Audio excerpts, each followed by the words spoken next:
bringing together two really different or diverse kinds of musics together and to get a synergy between them. So how does one do that? I mean, in the sense that, I mean, of course, music is a universal language and eventually you can just tap into the universality of it and just focus on that. But is that just it when you do fusion? Or are there other elements that come into focus? I think that fusion is a process, and it's a process that we go through in life. It's not just a musical process.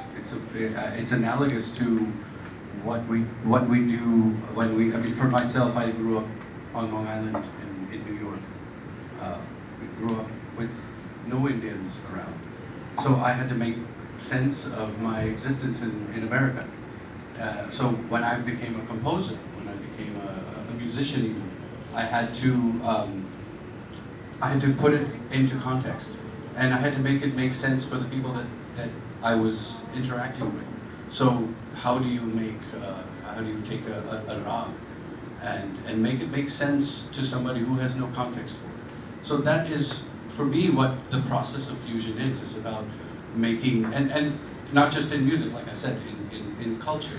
You know, my existence over there was all about being an Indian in America, and continuing to be an Indian in America, not changing myself. You know, becoming something that was able to bring all of those different things together, and that's what I do with music.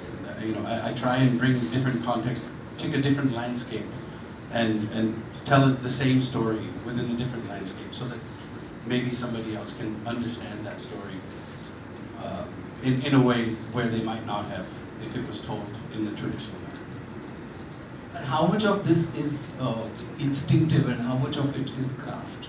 Like, for instance, when you bring two different worlds of music together, is there a need to achieve a balance, or is it just coming together of two different kinds of sounds?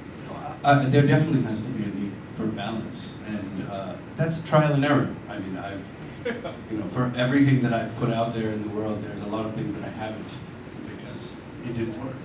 It didn't find that balance. So absolutely, it's about finding that balance. It's about finding that place where both of those things can coexist beautifully. And my question to both Aman and Ayan, you have been collaborating with a lot of international artists, and you have been sort of experimenting with fusion for quite a while now. How did the journey begin for you all? And after being seeped into Indian classical music for so long, was it very difficult to adapt to the sound